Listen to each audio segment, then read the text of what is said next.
टम और मस्तगू जैसे प्रमुख शहर और इलाकों में बीएलए की कार्रवाई ने सुरक्षा व्यवस्था को पूरी तरह से चुनौती दे दी है।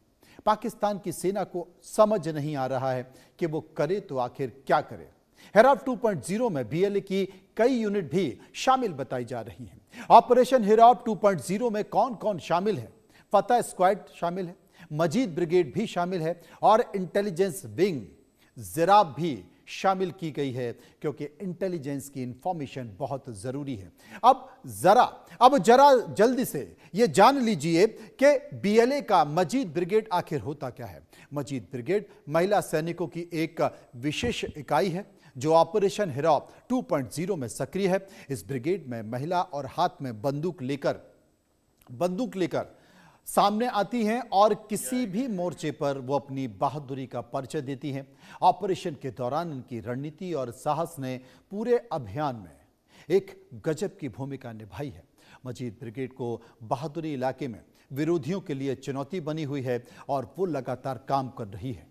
खच्चर पर दौड़ती हुई ये महिलाएं खास तौर पर देखी जा सकती हैं। ये बीएलए की खास महिला योद्धा टीम है। यूनिट का नाम मजीद ब्रिगेड है। ये कब बनी थी? 2011 में इसका गठन किया गया था। इसका लक्ष्य क्या था? हमलों की क्षमता बढ़ाना। उद्देश्य क्या था? पाकिस्तानी सेना पर हमले करना। और इसकी संख्या करीब 100 से ज्यादा महिला सदस्य इसमें मौजूद हैं। भूमिका अब तक अगर देखी जाए तो 2022 की कराची यूनिवर्सिटी, 2024 में आर्मी कैंप ऑपरेशन हिराब में सक्रियता के तौर पर देखा गया। अब आते हैं असली मुद्दे पर। दरअसल पाकिस्तान के टुकड़े टुकड़े होने की असली वजह की तस्वीर क्या है?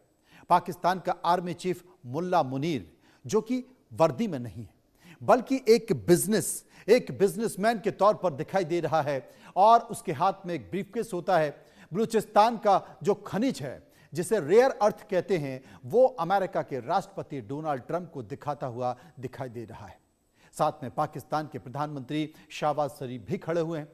सामने ट्रंप है। दोनों बलूचों का हक मुनीर अमेरिका को बेच रहा है। बस सारी लड़ाई यहीं से आकर शुरू होती है। बलूचों का आरोप है कि हमारा जो हक है, हमारा जो रेयर अर्थ है, हमारा जो खजाना है, उसे बेचकर मुनीर आर्मी हमारे ऊपर ही जुल्म कर रही है।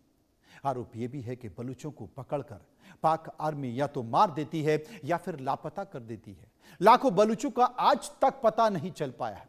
बलूचिस्तान के लोग भुखमरी में जीने को मजबूर हैं, जबकि हुक्मरान मलाई खा रहे हैं।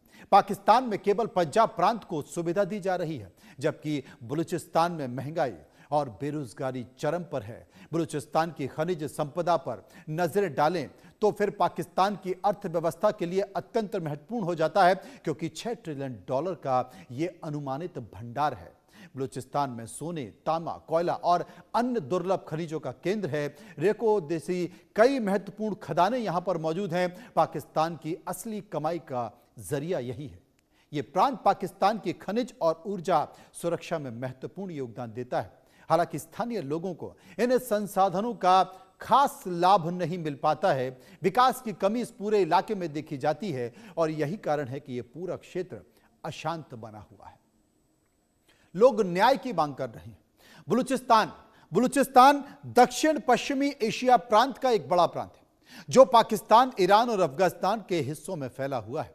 इसका इतिहास हजारों साल पुराना है। यहां पर बलूच जाति का मुख्य निवास है, जिनकी अपनी भाषा है और संस्कृति है और परंपराएं हैं। अंग्रेजी उपनिवेश काल में बलूचिस्तान को ब्रिटिश इंडिया का एक रणनीतिक क्षेत्र माना जाता था। 1947 में पाकिस्तान के निर्माण के बाद बलूचिस्तान को उसके हिस्से के तौर पर शामिल किया गया। इसके बाद भी क्षेत्र में राजनीतिक असंतोष और अलगाववाद के आंदोलन का सिलसिला आज भी जारी है। बलूचिस्तान में प्राकृतिक संसाधनों की प्रचुरता है। यहां पर तेल है, यहां गैस है, खनिज और समुद्री बंदरगाह है। इन तमाम बातों ने यहां के रणनीतिक रूप से और महत्वपूर्ण बना दिया है। यह क्षेत्र हमेशा से स्थानीय बलूच नेता और केंद्रीय सरकार के बीच सत्ता संघर्ष का हिस्सा भी रहा है। आज बलूचिस्तान में सुरक्षा चुनौतियां, राजनीतिक असंतोष और विकास के सवाल लगातार चर्चा में बने हुए हैं।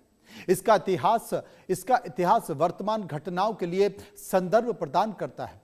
यहां के लोगों की आवाजें निकल कर आ रही हैं कि हमारी ही जमीन, हमारा ही हिस्सा और हमारे हिस्से से निकला हुआ वो तमाम पदार्थ, तमाम खनिज, रेयर अर्थ निकलकर पाकिस्तान मजे कर रहा है। पाकिस्तान की सेना भ्रष्टाचार कर रही है और नेता वहां पर हिस्सा बटोर रहे हैं, लेकिन बलूचिस्तान के हिस्से में आता है तो क्या आता है? भुखमरी, बेरोजगारी, विकास की कोई योजनाएं नहीं।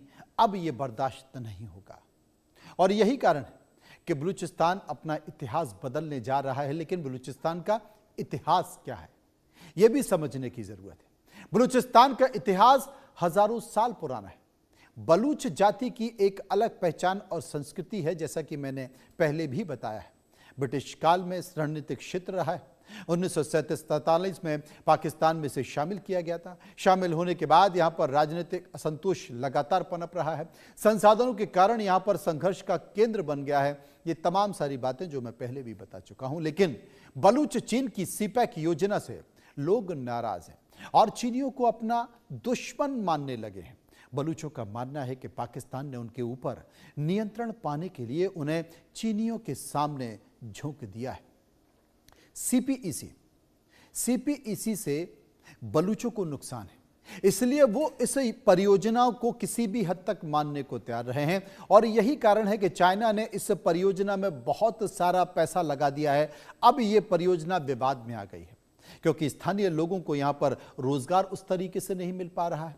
जमीन और संसाधनों पर चिंता व्यक्त की जा रही है। विकास का लाभ बाहर जाने का आरोप लगाया जा रहा है। सुरक्षा के नाम पर यहां पर सख्ती बरती जा रही है और बलूच संगठनों का लगातार विरोध हो रहा है। पाकिस्तान के लिए बलूचिस्तान जैसी चुनौती खैबर पख्तूनख्वा में भी है। यहां पर टीटीपी ने पाकिस्तान सेना के नाक में दम कर रखा है। लगातार हमलों से सुरक्षा हालात बिगड़ते जा रहे हैं। टीटीपी की गतिविधि